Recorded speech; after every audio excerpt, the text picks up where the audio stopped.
আসসালামু আলাইকুম বন্ধুরা, আশা করি আপনারা সকলেই ভালো আছেন। তো বন্ধুরা, আজকে আমরা এই ভিডিওতে জানতে পারবো মা ফাতেমা এবং সিংহের এক বিস্ময়কর ঘটনা সম্পর্কে। তো বন্ধুরা, বেশি কথা না বলে আজকের মূল ভিডিও শুরু করা যাক। এক সময়ের কথা, এক ছোট্ট গ্রামে বাস করতেন মা ফাতেমা নামের এক মহিয়সী নারী। তিনি খুবই সহানুভূতিশীল, দয়ালু এবং এক দুর্দান্ত সাহসী নারী ছিলেন। গ্রামের সবাই তাকে সম্মান করত এবং তার সাহায্য পাওয়ার জন্য সবাই তার কাছে আসতো। মা ফাতেমা ছিল গ্রামের প্রাণ। তার দয়া আর ভালোবাসা গ্রামের প্রতিটি মানুষকে স্পর্শ করেছিল। একদিন গ্রামের কাছে একটি গভীর বনভূমির মধ্যে একটি সিংহ বাস করত। সিংহটি ছিল খুবই আক্রমণাত্মক এবং প্রায়ই গ্রামের পশুদের উপর হামলা করত।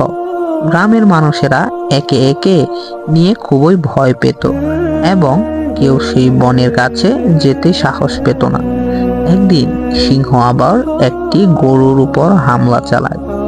সারা গ্রামে আতঙ্কিত হয়ে পড়ে। গ্রামের পুরোহিত, বয়স্ক সবাই চিন্তা হয়ে যায়। তারা জানতো একমাত্র মা ফাতেমাই হয়তো কিছু করতে পারেন। তাই তারা সিদ্ধান্ত নেয় মা ফাতেমাকে সমস্যাটি জানানোর জন্য। মা ফাতেমা সব শুনে সবার দিক থেকে বিচক্ষণ চিন্তা করে বললেন, ভয় পাওয়ার কিছু নেই। সিংহের সঙ্গে আমাকে কথা বলতে হবে। তাকে বুঝিয়ে বলতে হবে, আমি জানি যে পশু একবার তার হৃদয় খুলে দেয় তাকে কিছু ভুল বুঝিয়ে দিতে পারে না।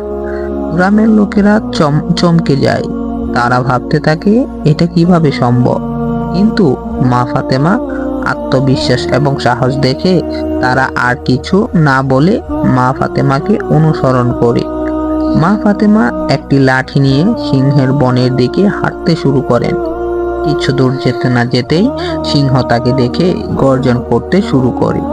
কিন্তু মা ফাতেমা কোনো ভয় না পেয়ে ধীরে ধীরে এগিয়ে যান। সিংহ যখন কাছে আসে তখন মা ফাতেমা শান্তভাবে তাকে চোখে চোখ রেখে বললেন, তুমি কেন এত ক্ষুব্ধ? তোমার ক্ষোভ তোমাকে শান্তি দিতে পারে না, বরং তুমি ক্ষতিগ্রস্ত হবে। তোমাকে কিছু বলার আছে? সিংহ কিছুক্ষণ চুপ থেকে তার চোখের আগুন একটু কমে যায়। মা ফাতেমা একটুখানি হাসি দিয়ে বলেন, আমি জানি তোমার মধ্যে অনেক কষ্ট এবং ক্ষোভ জমে আছে। তুমি যদি আমাকে কিছু বলো, আমি তোমাকে সাহায্য করতে পারি। সিংহ কিছুক্ষণ তাকিয়ে ধীরে ধীরে তার গর্জন কমিয়ে দেয়। সে মৃদু গর্জন করে বলে, আমি এক সময় ক্ষুধার্ত ছিলাম। সবাই আমাকে দূরে ঠেলে দিয়েছে। আমি খাবারের জন্য মানুষের ক্ষতি করেছি, কিন্তু এখন আমি ক্লান্ত। আমি শান্তি চাই। মা ফাতেমা তার দিকে সহানুভূতির দৃষ্টি নিয়ে তাকিয়ে বললেন, আমি তোমাকে সাহায্য করব। আমি জানি তুমি ভালো হতে চাও। যদি তুমি শান্ত থাকো, তবে আমি তোমার জন্য খাদ্য সরবরাহ করতে পারবো এবং কেউ আর তোমাকে শত্রু মনে করবে না। সিংহ এক মুহূর্তে বুঝতে পারে তার সত্যিই শান্তির প্রয়োজন। সে মাথা নত করে এবং ধীরে ধীরে চলে যায়। মা ফাতেমা তার পিছন পিছন ফিরে আসেন এবং গ্রামের সবাইকে জানিয়ে দেন যে সিংহ আর কারো ক্ষতি করবে না। গ্রামের লোকেরা মা ফাতেমার সাহসিকতা এবং বিচক্ষণ অনুভূতি হয়ে যায়। তারা বুঝতে পারে যে যদি কেউ ভালোবাসা এবং সহানুভূতির সঙ্গে সমস্যা সমাধান করতে চায়, তবে প্রকৃতির শান্তি সম্ভব। মা ফাতেমার সাহস এবং ভালোবাসার কাহিনী গ্রামে ছড়িয়ে পড়ে এবং সবাই তাকে শ্রদ্ধা করতে শুরু করে।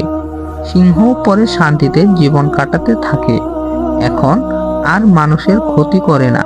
তো বন্ধুরা, এই ছিল আমাদের আজকের ভিডিওটি ভালো লাগলে অবশ্যই লাইক করে দিয়েন। চ্যানেলে নতুন থাকলে সাবস্ক্রাইব করে আমাদের পাশেই থাকবেন। আজকের মতো এখানেই বিদায় নিচ্ছি। আল্লাহ হাফেজ।